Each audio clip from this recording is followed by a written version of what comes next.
KO Artist Sports here with Boxing Writers Association's Trainer of the Year 2015, Abel Sanchez. Tell us how Gennady's looking. We're a week away from the fight. How is he feeling? You know, it feels great. But first, let me say this: that I'm humbled by that introduction, and I'm humbled by the prize given to me, or that honor given to me. But there was 4 other great trainers, 4 other great coaches, 4 other great teachers that were part of that. I'm just the one that had a great year. But we worked very hard, all of us, to get to this point, and I'm fortunate that I have a great fighter right now, and we had a good year. But you know what? Golovkin is in great spirits. Golovkin is training hard, as you saw. He's probably 162, 163 right now. So it's just a matter of making sure that we do everything required to keep him at that on that focus and on that level of intensity, as you saw today in the workout for Fight Night on the 23rd. I recently spoke to Shane Mosley, and he's sparred with Gennady, and obviously he's fought Canelo. And I kind of asked him to break down that fight, and he, I asked him, who do you think hits harder? He's like, Gennady hits harder. Like, he said it, like, without a doubt. And what kind of confidence do you think that gives you and your team, being that, Shane just sparred with Gennady, he fought Canelo, and he just, without a doubt, he's like, Gennady hits harder than Canelo for sure. Well, actually, Shane and him sparred about 4 years ago, 5 years ago maybe. And really it wasn't sparring. It really was, Shane was too small, and Golovkin is not an abusive guy. He's just going to work with him. And yeah, he did touch him a couple times, but it really wasn't sparring. It was... I didn't want to do it because of Shane being smaller. Shane is one of those guys that just likes to spar with heavier guys. But Golovkin is not only a big puncher, but he's a very good boxer. He's a very good technician inside the ring. Much better than Canelo. And not only that, a bigger puncher than Canelo. So I take that with a grain of salt, because sparring is one thing and the actual fights are another. I just hope that we as fans get to see a fight that we keep clamoring for, whether it's this year, next year, or the year after, it doesn't matter, but it needs to be done. You guys are returning to form April 23rd against Dominic Wade. Last time you fought there, William Monroe Jr.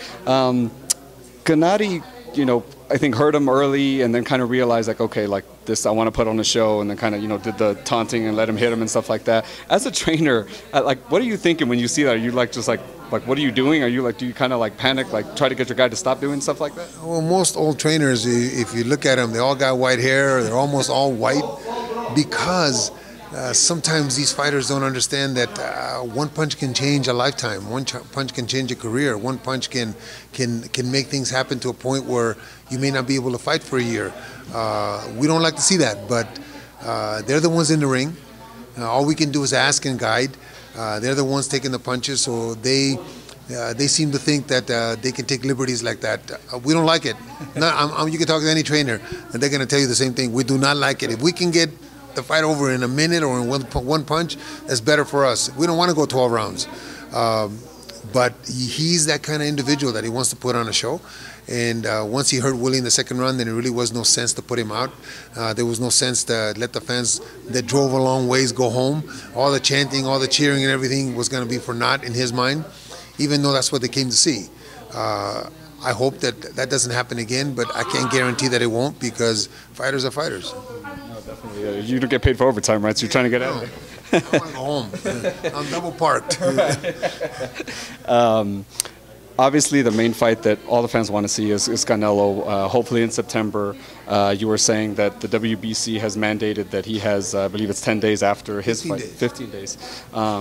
If he chooses not to fight Canelo, because we've been hearing Oscar kind of mention Lemieux and Tapia winner as possible next opponent for Canelo and things like that.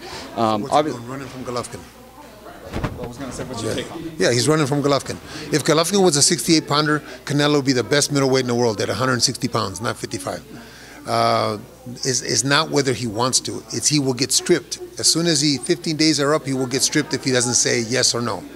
Either way, if he says yes, obviously it goes to the next stage. But if he says no, before the 15 days, it stops. Golovkin is automatically the WBC champion. Canelo gets stripped.